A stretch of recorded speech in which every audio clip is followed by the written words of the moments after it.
Yo, what's happening, y'all? Welcome in. The Snaps boys are back. Hope you all had a wonderful weekend. I'm T-Bob Hebert. He's Aaron Murray. This is Snaps, a college football show that I hope you really enjoy. Shout out Aaron Murray, even though both of our names were on it. Like that old Family Guy joke where they basically paint Ben Affleck as just sitting on the couch smoking weed and farting during the writing of Good Will Hunting while Matt Damon did all the work. Aaron Murray gave you a winning parlay this weekend on DraftKings. And I know it was a sleepy weekend, so I bet money you didn't bet it, but you fucked up because Aaron made you money this weekend. Well, we both did, obviously. But shout But out if you bet all 6 of the bets, you would have not have won the parlay. And I don't think people knew which 3 of the 6 were mine. So I don't think they did. They put. I thought they didn't put my bets in there. When I saw it, it looked like they only put yours in. Oh, there. did they only put out my 3? Yeah. Okay. Yeah. Nice. I'm pretty Then sure. Yes, you're welcome. I made you money this weekend. That's Boom. what I'm saying. If only I had a good bookie, then I would have actually made some money this weekend. But my bookie was working on his ballerina skills. Unfortunately, do you know how tired this shtick is? It's just unbelievable. Do you know how tired this shtick is? Never tired. You literally, anytime you text me to place a bet, I place it. You didn't text me to place any bets. Look at that. There he is. I wish my Nutcracker wife would text me back the picture of us together. It's a beautiful pic. But 11K, are we at 11K? Let's go. 11.1 rolling line along. The goal is 12.5. Welcome in, Mac, A-Barge, B.A. Stone Cold, Greg, Wilk, Nate Dogg, everybody else. I'm sorry. If you're listening on podcast, they just flashed up a picture of me in my Nutcracker costume. I was in the Baton Rouge Ballet's production of the Nutcracker. It was one of the most fun and fulfilling experiences I've ever had in my entire life. And like the huge thank you to Miss Molly, Miss Sharon, 2 legends of the game that did the choreography for this show 30 years ago. And this is their last year. And they've been running the Baton Rouge Ballet for 50 years. And they're both retiring. So shout out. You some real ones. It was a ton of fun. I can't wait to do it every single year. Go dog. My Falcons gear kept me warm last night. That shit burns forever like a 3-wick candle. Yeah, it was a rough game for the birds this weekend. Yes, A-Barge. I was the purple party dad. Brandon Pratt says, Aaron, stop panicking about 5 stars leaving UGA. We're going to go heavy on that tomorrow. We're not going to talk about it today. Tomorrow's going to be a big portal day, and that will probably break down Ole Miss's incredible class that they are currently building. Georgia's having a huge exodus. Coming up on today's show, big news out of USC as former number 1 quarterback in the country, number 1 overall recruit, quarterback Malachi Nelson has entered the transfer portal after just 1 year at USC. And this obviously there's a lot of angles. Take this USC in trouble. Who will play quarterback next? Dante Moore, Malachi Nelson. Look at the other names. Who's the most exciting prospect in the portal? We'll get to all of this. Chip Kelly basically exposing the NCAA for the house of cards that it is. Deion Sanders on Nightcap last night. Shout out the volume.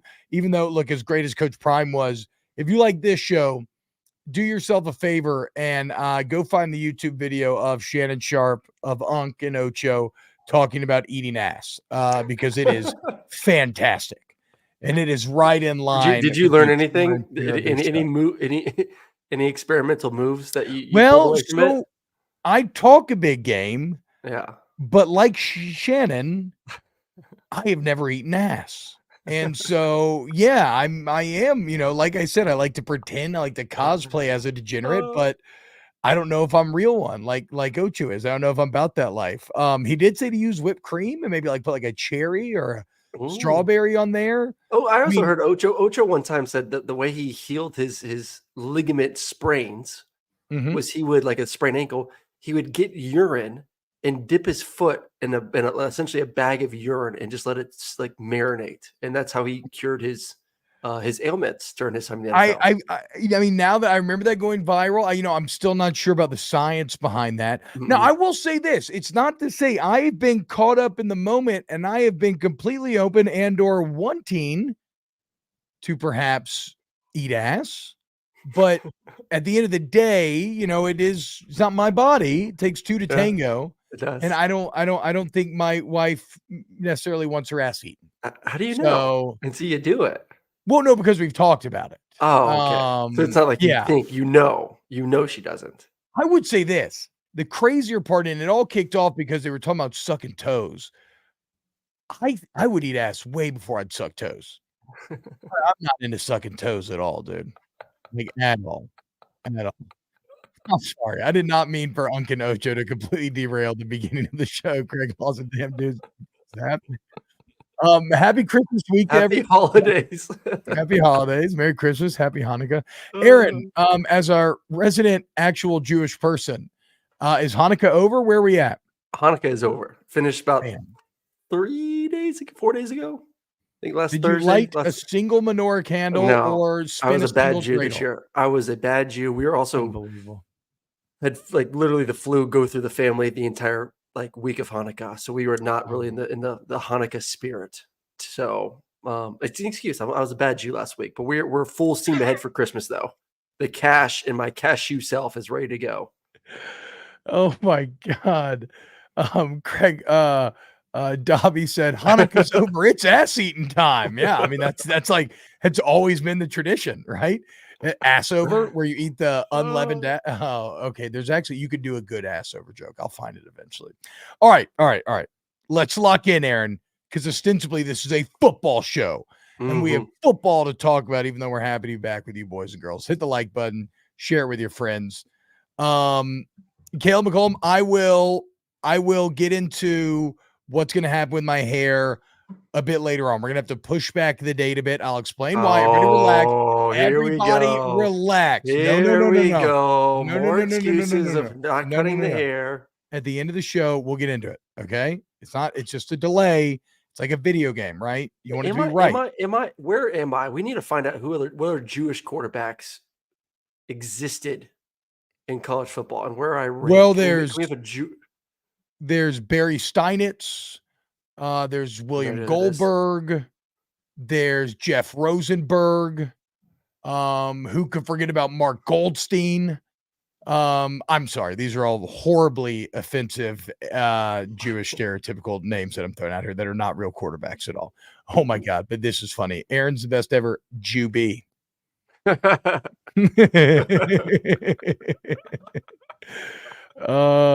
McCollum, T-Bob, how's he playing with OBJ? He was awesome. Him and Jarvis Landry were the hardest working. They were big, work hard, like play hard kind of guys. But like, I think that's what always gets lost with guys like OBJ is they think that he's just because he like lives this big lifestyle that man didn't work his ass. That man lived on the jugs machine. He was awesome. All right, let's get into football.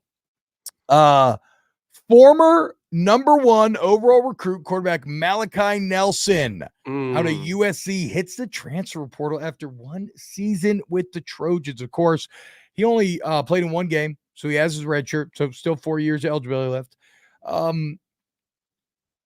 There's 2 different conversations to have. First, we'll start with what does this mean for USC. Then we'll get into what it means for Nelson himself. Aaron, I'll ask you the question. Do you think USC is in trouble? Yeah, I would think so. This is the most important position out there. You've had what I would still consider top 2 or 3 talent at that position for the past 2 seasons, and you still didn't win a championship with them. And now all of a sudden you're seeing guys, obviously Caleb going to the NFL, you're seeing this young man decide to leave. And the name that keeps popping up is Will Howard. That's the name that seems to be, what the feeling of who could be possible QB1 next year for USC. And I like Will. I had an opportunity to cover Will last year, and actually in their bowl game against Alabama, I got to sit down with him and talk with him and see kind of how he's developed over the past couple seasons. But that's not Caleb Williams. So unless we completely change who we are as a football team and get significantly better on defense, you're talking about an offense that's going to take steps backwards next year. And for Lincoln Riley, that's uncharted territories. Like, when's the last time that USC really didn't have, or Lincoln Riley did not have a Heisman quarterback? So I would be a little bit concerned if I'm USC, knowing that I just can't rely on my defense. I would say this though. I don't think USC's in trouble because of Malachi Nelson leaving, because if there's one, and I feel like the quarterback situation is on light, and Will Howard is not that exciting compared to what Lincoln Riley's generally running out there, right?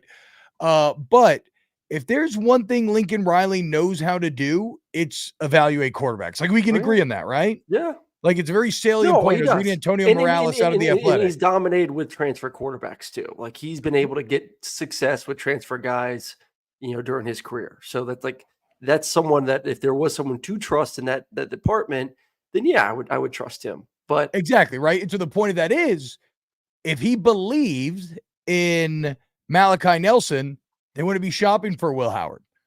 Miller Moss wouldn't be starting the bowl game. Like that is Lincoln Riley basically telling you that he evaluated this cat once he got him on his team as an early enrollee, and through this entire process, he hasn't seen enough. So I'm a US, and I don't think this is just because I know USC fans might want to say that, but I don't think it's just sour grapes. I think it's legitimate. I mean, look at Jackson Arnold at Oklahoma. He's going to play. They committed to him. Look at Imaleva out of Tennessee. He going to play. They committed to him. Like if Lincoln Riley, who's a quarterback expert, believed Nelson was the guy, he would have. To me, I guess this isn't a problem, but this is what a lot of people look at as one of the problems with the transfer portal is coaches, just like players, are not committed to developing those student athletes. Like if you got a 5-star quarterback, are you really going to give up after a season? Kid's 18 years old, 19 years old. Like, are you truly before the whole portal world? You got a 5-star quarterback, number one player in the country, who you obviously was your crown jewel when you got there to USC. You're going to do everything in your power to figure that out. You're going to develop the hell out of them. And now with the portal, it's kind of like, you know what? Like I saw 1 year of this 18, 19-year-old kid, and I didn't like it. So like, hey kid, go on. I'll find someone else. Like but he didn't tell the kid to go though. He didn't tell the kid to go. The kid's running away from competition. He didn't tell the kid to go. The kid's choosing to leave. Like that's on him. I don't want a quarterback that's not going to stay around and compete anyway. Just come and go get a Will Howard. Jackson Dart may have had to stay, but he had to stay, and he won that job. It's still Band-Aids though. And it goes to Band-Aids of I have to win now. Once again, the problem with this era, I have to win now as a coach. So what's my best answer? Getting a redshirt freshman who hasn't played, or getting an experienced guy. Where some coaches before all this would say, you know what, I'm going to go with the redshirt freshman. This guy's talent. Yeah, he may not win me 10 games next season, but I'm playing the long game where you continue to develop this young man, and boom, all of a sudden, junior season, you're one of the best quarterbacks in the country. You don't have time to do that. I think if he believed him, he would be willing to run that risk. Just like Oklahoma pressure to win now. There's a pressure to win now. Brent Venables isn't under pressure to win now next year, and he's now running out Jackson Arnold. Josh Heupel isn't under pressure to win now at Tennessee. They absolutely are. I think it's different. I think it's different when you built your team on offense. I know they're trying to change that, but when your identity's on offense, and if that doesn't have success, then all of a sudden people start questioning you. You can't have I don't think he thinks he can have a bad year offensively. So okay, let's get. There's a great super chat here from Willie Permort who says $5 super chat. USC will be fine. 3 great defensive staff hires already, and if there's anyone trust to get the QB situation right, it's Riley. True. Yeah. I trust Riley to maximize QBs for the most part, and I do love the defensive hires. D'Anton Lynn from UCLA. I mean, it was crazy. UCLA won because of defense last year. It makes a lot of sense. To get North Dakota State's former head coach, Matt Ince, to be the linebackers coach and associate coach, that's bringing a wealth of experience in multiple different ways, right? How to run a program, how to win, and a great defensive mind. And who else did they hire? They hired Doug Belt, who used to be a defensive coordinator at Houston. So Belt. So I actually really like their hires. All I'll say is this. I'm still betting on Lincoln Riley. Like, I'm going to say USC is not in trouble because against it all, I am still a Lincoln Riley believer. I believe he made some really poor decision in recommitting to Grinch, but I love these hires. I trust him at quarterback, like Willie said. However, it is spectacular the amount of negative momentum that USC has right now. Aaron, I want to take you back to when my son was born on December 2nd of 2022. On that day, USC was 11-1 and about to play in the Pac-12 championship with the likely Heisman winner. 11-1. Since that day, 7-7. They were going on to get dominated by Utah, blow it against Tulane in the bowl game, and this year 7-5, 5-4 in the Pac-12 with losses to Notre Dame, Utah, Washington, Oregon, and UCLA. That is a shocking year. Like, that is just an awful calendar year for Trojan fans. However, I would still bet on USC. I think this is a sneaky big bowl game for USC. Because like one of the big things about them, we think right now, we think they're soft. We think they can't handle adversity. Okay, show me Miller Moss. Can you find a way to win with Miller Moss against this Louisville team? Probably not. But if you do, that's going to show me some grit. That's going to show me some toughness, and it'll build some momentum heading into this new era. Will it though? Will it? Like to me, I'll be honest. Like I can't take anything out of bowl games in today's game. Like I can't. Like nothing that I will see in a bowl game is telling me that much about what your team's going to be like next season. Like these are skeleton teams. These are teams without players, ton of players in the transfer portal. I don't know the identity of a football team. It's an exhibition game. It is a preseason spring game. No one wants to be there. The team that wins is the team that actually will give a damn and somewhat practice the week of the football game. Like USC wins it versus Louisville, good for them. But like, I'm not going to sit back and say, "Oh my God, USC has it figured out." Oh my God, this quarterback is well, but the next coming Caleb Williams. But in how you're framing it, this would mean more to Louisville.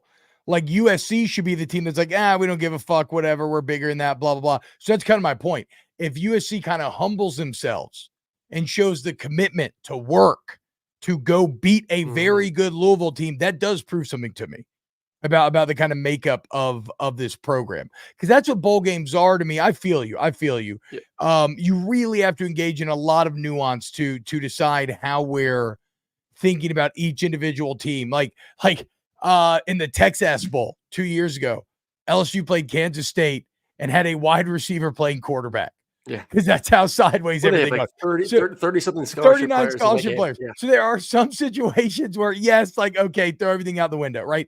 But generally in every situation, you can find some I would say value there.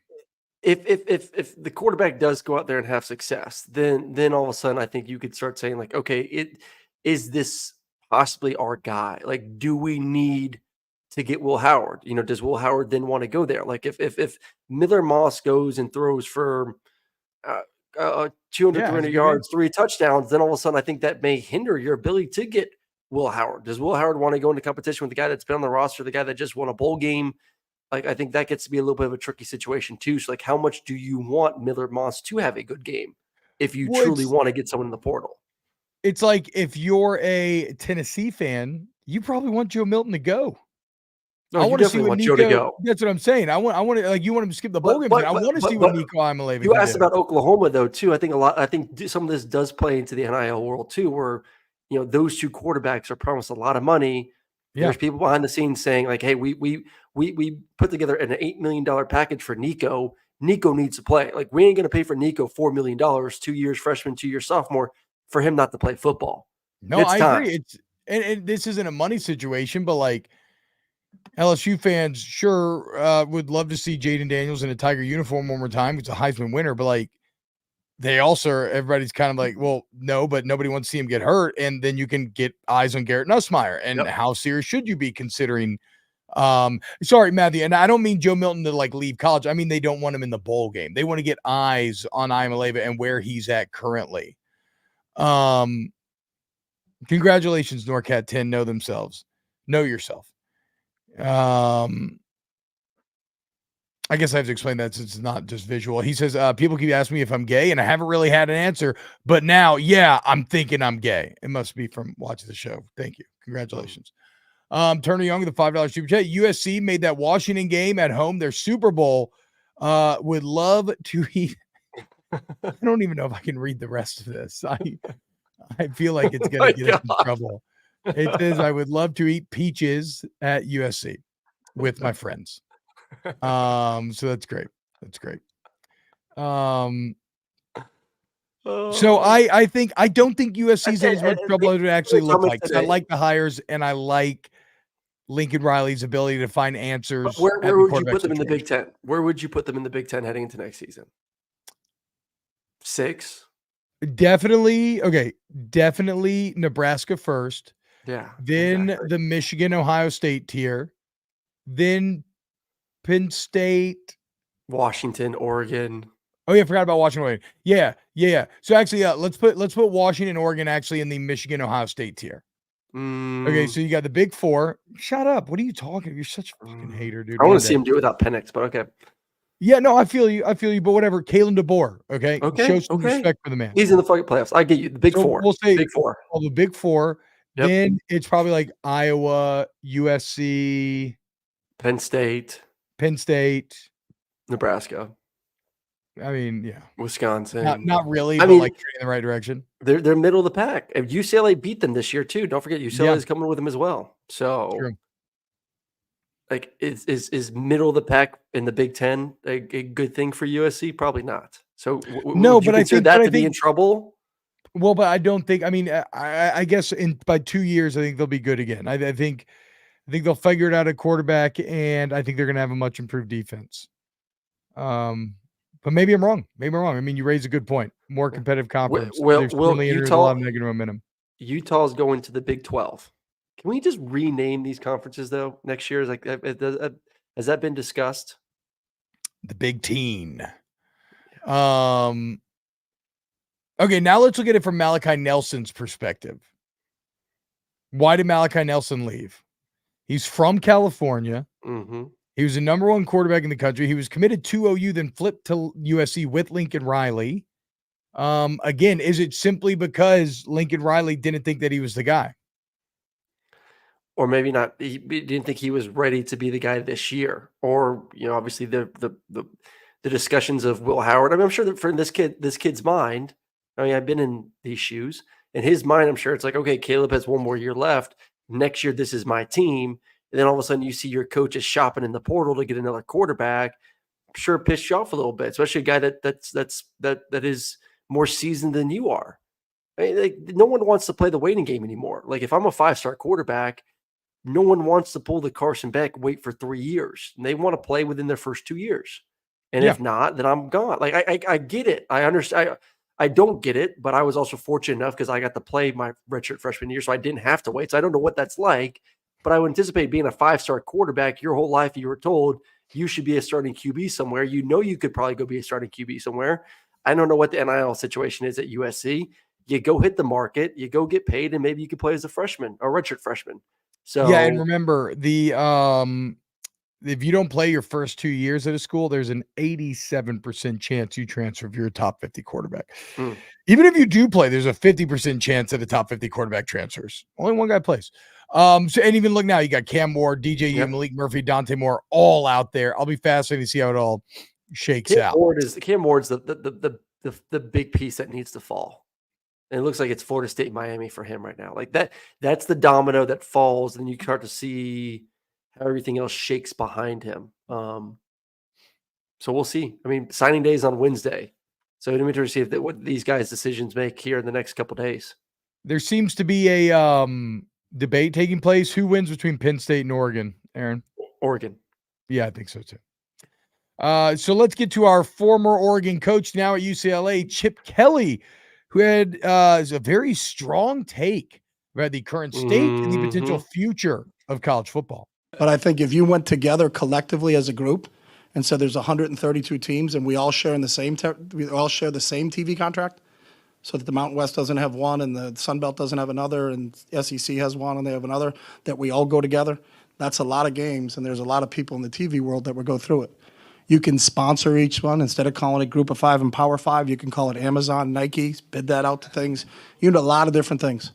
But I think if we still do the same thing and take all that money, and I would do this, and I think this needs to be done, that money now needs to be shared with the student athletes, and there needs to be revenue sharing, and the players should get paid, and you can get rid of NLI, and the schools should be paying the players because the players are what the product is. And there was also a portion of that I really loved where he talked about, so that's revenue sharing. I want to get into that, but also there's a portion of that clip where Chip Kelly talks about how football should be its own thing. Yep. And it makes all the sense in the world, right? Like Notre Dame football is independent, and yet they're in conferences in other sports. Why is football not broken in to its own thing? Well, again, I know we've said it plenty of times, but it's like, or we said it at the time, but now hearing a powerful voice like Kelly say it just brings it back up in my mind. Like I completely agree. UCLA softball should not be going to play Iowa softball. Or they have softball. I don't know if they have wrestling instead. But like either way, it's like one of those deals where it just doesn't make any sense. And if you weren't so beholden to the broken, old, illegal model that is the NCAA, this would all be much easier. And basically, Kelly goes on to call for football to be separate. And then for you to have a giant Power 5 and a giant Group of 5 conference, and you basically do a TV deal with the entire Power 5 and then the entire Group of 5. And I love that, Aaron, because personally, I have no SEC pride. I have no Big Ten pride. I don't like the idea that FSU and Clemson have to try to compete with schools that are going to be receiving double the amount of TV revenue that they are. I think that's bullshit. I would love if you had a giant Power 5 with one giant television contract and everybody got equal payouts. Well, what's made NFL the greatest sports organization in the world? It's the way they've organized it. They said the NFL is going to be the big brand, and we're going to make sure the NFL is taken care of, and then everyone else will essentially benefit. And look at the contracts the players are getting. Look at the TV revenue. Hell, look at how much money the commissioner makes. I mean, the commissioner makes $40+ million for the NFL. But it started with the mindset of how do we make the NFL great? The issue with college football is we're so worried about this commissioner worrying about the SEC, this commissioner worried about the Big Ten, and the Big 12, and the ACC. Like everyone is divided. You care only about your silo. You don't care about the overall health of what college football could be. So I love it, man. Like, can we just make it one big ass? This is college football. This is one governing body that focuses solely, I think he said this as well in there, that focuses solely on how do we make college football great all year long. You take it away from basketball, you take it away from baseball, NCAA, you can stay alive and you can focus on every other sport. You can focus on the Olympic sports, you can focus on the other sports. Football needs to be governed by its own group of people. That's all they care about. How do we make football great? And how do we stop dividing it into, once again, these small silos? And, I college football is an amazing game. I love it. You love it. We all love it in this chat. But there's so much potential for it to be even better if we could just figure this out. I agree with you. Now, if we want to present a unified front, make football great again, may carry some divisive implications, but I understand what you're getting at. I understand, like, that's not going to be the slogan, but I do see what you're saying. Yeah, I'm not trying to make it great. College football is great. It's just the next step of evolution. That's all we're saying. I'm not saying it's shitty. I'm just saying like it could be better. Evolution, exactly. So the problem is, if this is so obvious to us, if it's so obvious to everybody in the chat, if it's so obvious to everybody listening or watching, why the fuck are we doing it this way? And it all comes back to the NCAA. It is a flatly illegal model that was that is archaic and really lasted way longer than it ever should have. But now that it's finally gone to court and it's finally been examined under the brutal harsh light of the internet and everything else, just go look at the court results. So Will Wade is the men's basketball coach for the McNeese State Cowboys here in Louisiana. And this is from a press conference where he's asked about the recent ruling on eligibility, where this could get a bit crazy. This might allow players to start transferring without any year penalty, unlimited transfers potentially. Here's what Will Wade had to say about the current state of the NCAA. December 27th, the NCAA is toast anyway. They're going to get beat again on the 27th. So it's a moot point. They're getting beat again. And they'll get beat again after that, and they'll get beat again after that. Legally, a lot of what the NCAA does is just flat illegal. I've learned that through all my stuff, through all this stuff. Like it doesn't. There's a reason they're trying to get antitrust exemption from Congress. I mean, they just need to blow the whole thing up and come back with a new model, and they need to collective bargain with the players. It's the only way they can make this thing work. And until they do that, they're just going to get smacked in court. You and I love to. Let me just say this. I love. I mean, Harbaugh's kind of backed his team when it comes to players need to get paid, but it is somewhat funny to me that we're hearing a lot of players need to get paid from call it like from the NCAA or from whatever, governing body there is, because those are some of the schools that aren't winning when it comes to NIL.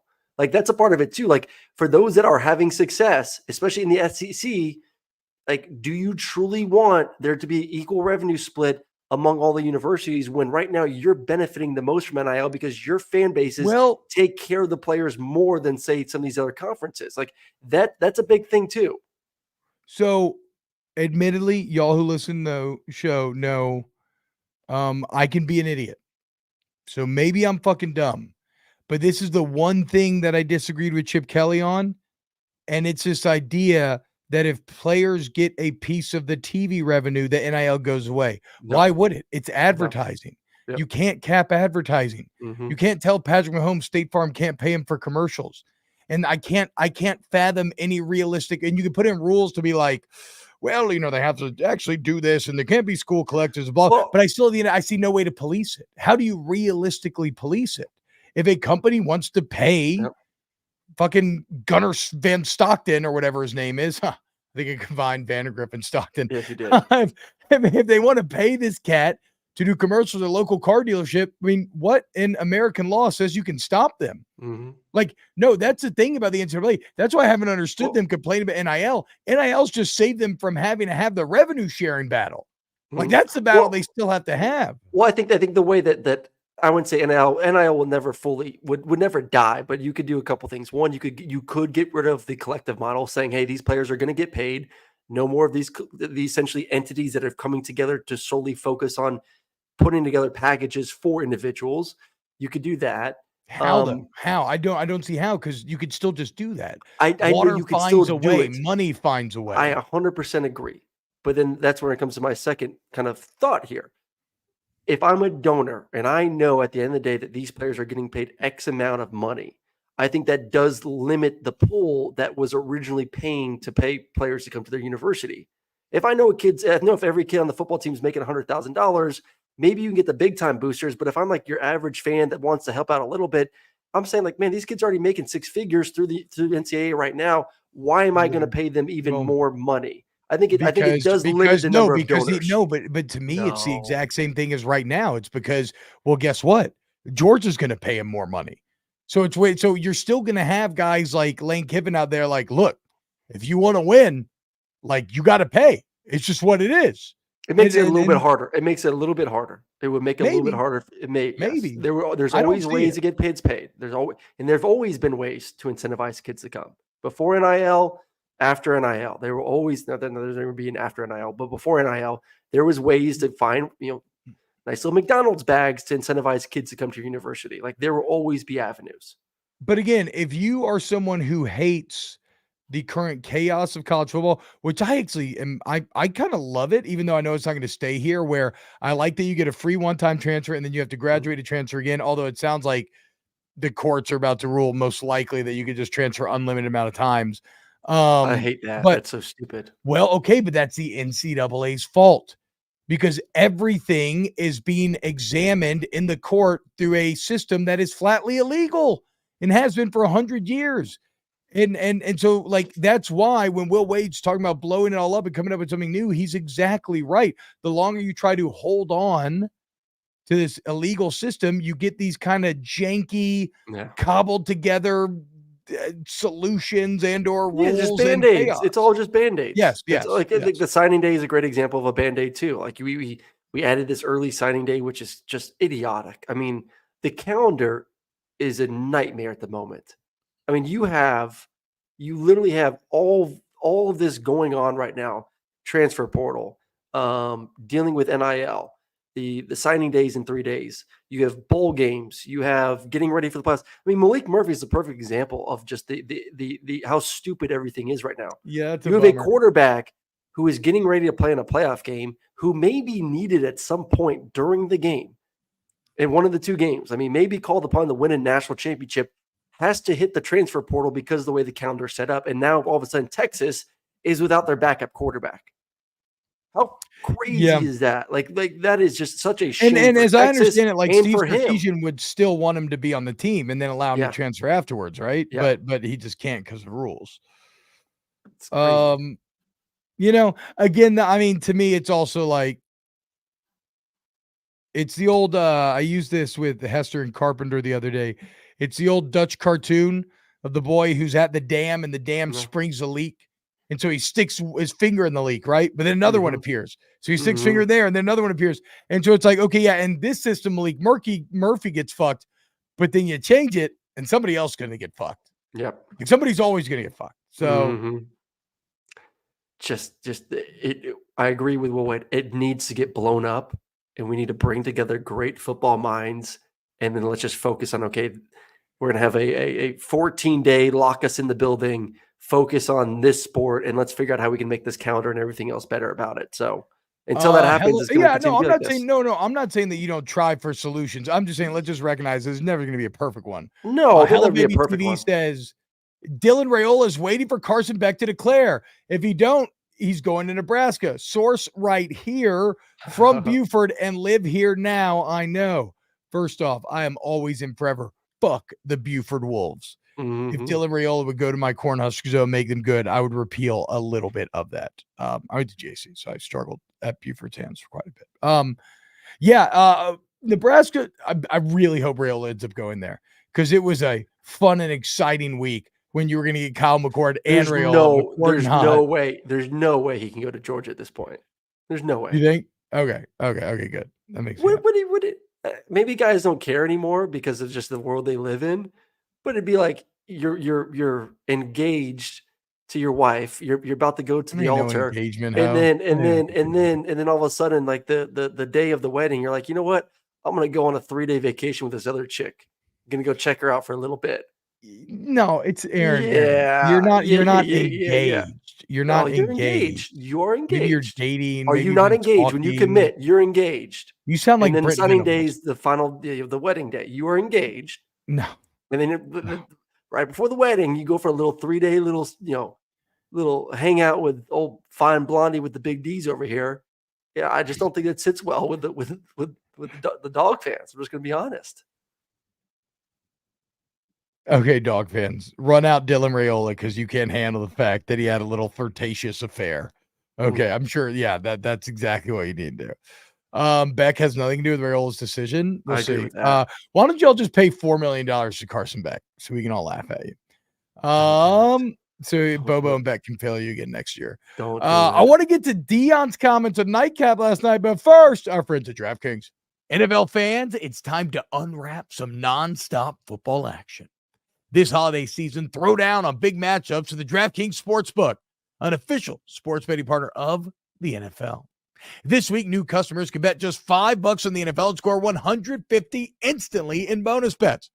So, download the DraftKings Sportsbook app now with code T-Bob. New customers bet $5 on NFL action to score $150 instantly in bonus bets only on the DraftKings Sportsbook with code TBOB. The crown is yours. So Deion Sanders went on Nightcap last night with Unk and Ocho. And by the way, if you haven't listened or watched, I mean, a bit of me hates it because they're just so much more successful and famous and nuts in both football and this job. But whatever, it is what it is, right? There's always a bigger fish. God damn, they're so funny though. They're so funny. I haven't gotten to listen to all of the Deion episode yet, but I'm excited to. But he joined last night. And he said he would not go coach in the NFL. And I want to make one point real quick on this. Yeah, I think you should know. Deion from day one has talked about why he's into doing all of this is because he wants to connect and help develop young men. And I see nothing in Deion's actions to give me any reason to doubt that statement. Like, yeah, I get it. He's a competitor. Yes, he wants to be successful. Yes, he wants to be compensated correctly for that success. But I don't think that compensation or personal success are his main driving factors. Like if they were, he wouldn't need to do any of this. He could go make as much and or more money just continuing to do easier stuff. I think he legitimately loves coaching young men and connecting with them and trying to help them be successful. So I think he stays in college. That's okay. Go ahead. Do you think anything has to do with his brand and who he is?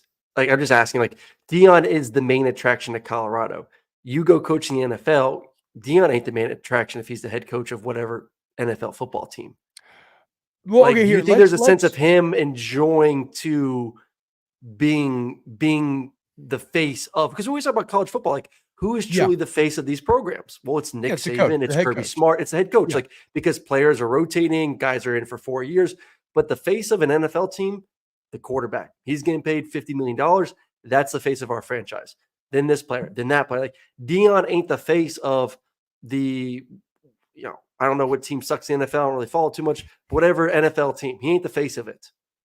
You are the face of Colorado. He would be the face of the Florida Gators. Like, is there an ego part of it too that keeps him in college football, knowing that he will always be this dominant of a figure? Well, okay, let me do this. Let's listen to it straight from Deion's mouth. We have the sound, and then I'll give you an answer. Here's Deion. I don't want to do pros. I love college. God has provided everything I need, man. I'm having the time of my life. I love Boulder, Colorado. I love the kids that I get to coach. I love the recruiting process. I love it. So, and I like the purity of the young men. I like the sensitivities, and I like all that and the amateurism of it, even though it's turning to pros because everybody want a bag now. But I would have a hard time in a locker room with a guy that's making a multitude of millions and he don't want to play. I don't want to give his all. So I think, look, I mean, again, I take that at face value. I think it's exactly what we're getting at. I think I would be naive if I would say that Coach Prime didn't love some of the gravitas that comes with being the face of a college program. To your point, I don't think that takes away from the sincerity of him saying that the main reason why he does this is for young. Yeah, why was that chair so big, Daniel? That's a good question. But I don't know. But it's like a throne, I guess. But I don't think that takes away from him being like, no. But I mean, at the end of the day, I love the kids. Like I like developing these young men, and you can hear it right there. Even though you're paying these college kids and whatnot, they're still 18 to 22. Mm-hmm. They're still young. They're still insecure. They're still different than NFL players. Do you think he loses some of that though too with when his son does go to the NFL? Like I think there's an enjoyment as well. Like you see all the time, him and his son and Travis, Shadur and Travis, they're going to the basketball games. They're going to, they're flying around. They're doing all this other stuff that's fun. Like you're getting to, like, how cool is it you get to coach your son in college football, Power 5 school? Like that's exciting stuff. Like but you've seen those two journey from where they were to where they are now. When he does move on, two things. Obviously, do you stay at Colorado? And is it as much fun when you're not coaching two guys that you have built this incredible relationship with? Like there is something about your son and how you view yourself through how good of an athlete Travis is. Like I was that guy and now I get to coach that guy and I get to coach my sons. And when that does move on, how that changes kind of his perception of coaching these 18 to 22-year-olds. Well, I've coached 3 of my daughter's athletic teams, and we have yet to get a win in 3 years. So admittedly, maybe I'm probably not the best judge of this. Assistant coach, but whatever, not really on me. I would imagine that it is deeply fulfilling, bucket list incredible to go through with your 2 sons what he is going through right now. Really 3 when you even consider Deion Jr., what he's doing on the business social media front. That said, I think college coaches also, to a certain extent, do love getting in new guys and making new relationships and finding another Travis Hunter or something where he can kind of live vicariously, have those same feelings you were talking about. So I don't know. I mean, I guess it would be less thing because it's no longer your son, but it seems like he was having fun before he coached his kid. Yeah. So but you know me, I'm a Deion Andy. I love Deion.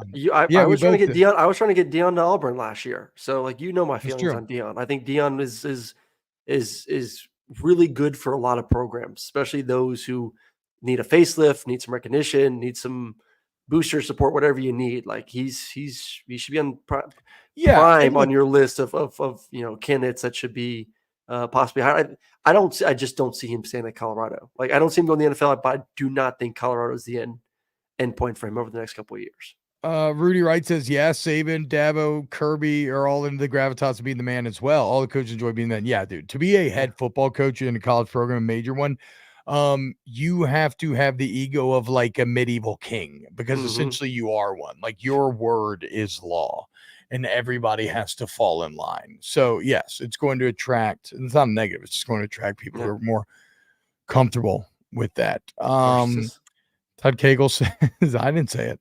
Riley is a program caretaker, not a program builder. Great coach, wrong job. I don't think so. Maybe I'm wrong. He took over good situations, Stoops. He had a great turnaround year one at USC, great turnaround bad in year two. But look at Lane Kiffin. Great year one at Ole Miss, horrible year two, now a great year three, and really setting up for an incredible year four. I mean, might want to be the better tomorrow. Yeah, might be one that we'll, like T said, we'll dive into that tomorrow, but maybe one of the best teams in the SEC next year with what they got coming back and what they've been able to get, especially on the defense side of the football. Ooh-wee. Aiden Lykoski blames Bobo for UJ's failings, doesn't take the same heat for his daughter's teams. Okay, it's a fair point. It's a fair point. We tied a game. I'm about to sign Maddox up for soccer again for spring and debating if I want to coach this year.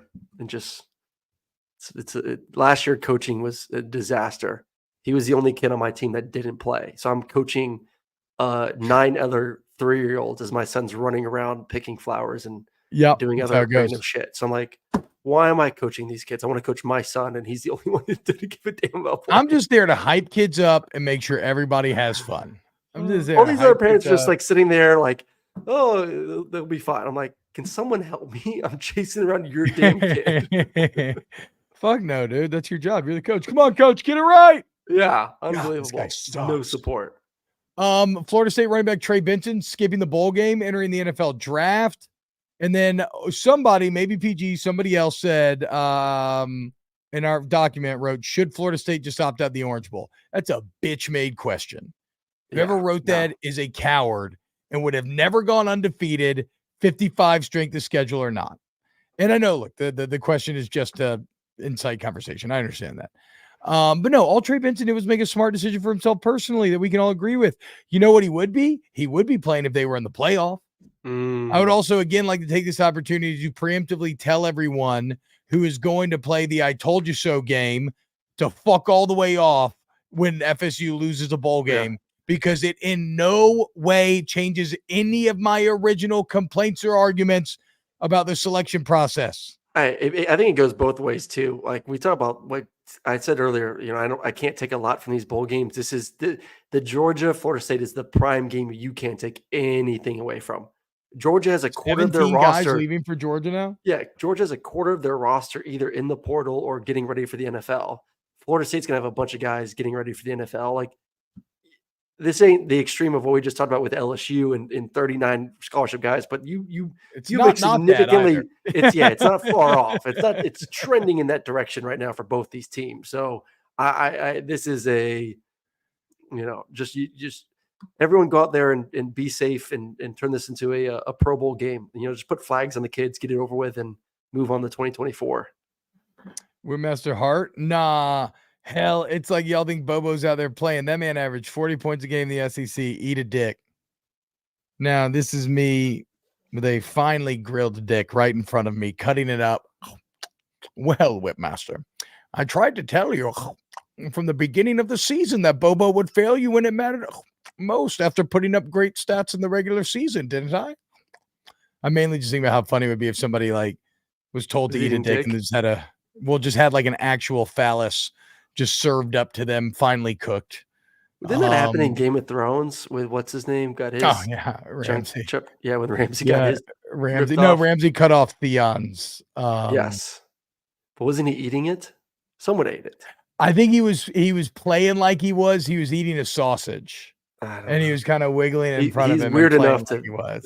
Probably he is. Oh, yeah. That's fair. Ramsey Bolton, one of the all-time good psychopath characters in history. Jesus, Turner Young. So we're down with that. Okay, we'll end on probably the funniest comment I saw all day. Oh my god. Which I don't know what the context of this was, but Ashley Megan said, Turner Young, I think these players should just use their NIL money to get some double D's on their thighs so they can play with them and stay out of trouble. Now I'm just thinking about having 2 big fake boobs on your thighs. It's a very funny visual as well. You guys are the best. Yeah. You guys are the best. Women's hard, the better team won. Teabag, that's it. Yeah, that's fine. I just don't think either of them should have made the playoff, or both should have. You know, I don't know. Whatever. I don't care. I'm excited to watch Alabama, Michigan, and I'm really excited for Washington, Texas. It's going to be awesome, and we're going to break down all the action here on Snaps. YouTube.com/@volumes. Like, subscribe. We love you so much, and okay, Jaden officially opted out just now. Breaking news. Nice. Good. Good. That makes me happy. Thank God. I think he's so competitive that he wanted to play, and somebody desperately needed to protect that man from himself. And now, hey, let's get a look at the Nuts Bus. All right, y'all. Thank you so much for supporting the show. So many of y'all in chat. That's awesome, man. Awesome. We love to see it. And we'll see you next time tomorrow. Brand new episode of Snaps. What do we got tomorrow? Guests? Are we doing a guest? We're doing Austin. Brooks Austin tomorrow. God damn it. My bad. Brooks Austin tomorrow. So we're going to dive deep on UGA, deep on Ole Miss. It's going to be a great day. We'll see you then.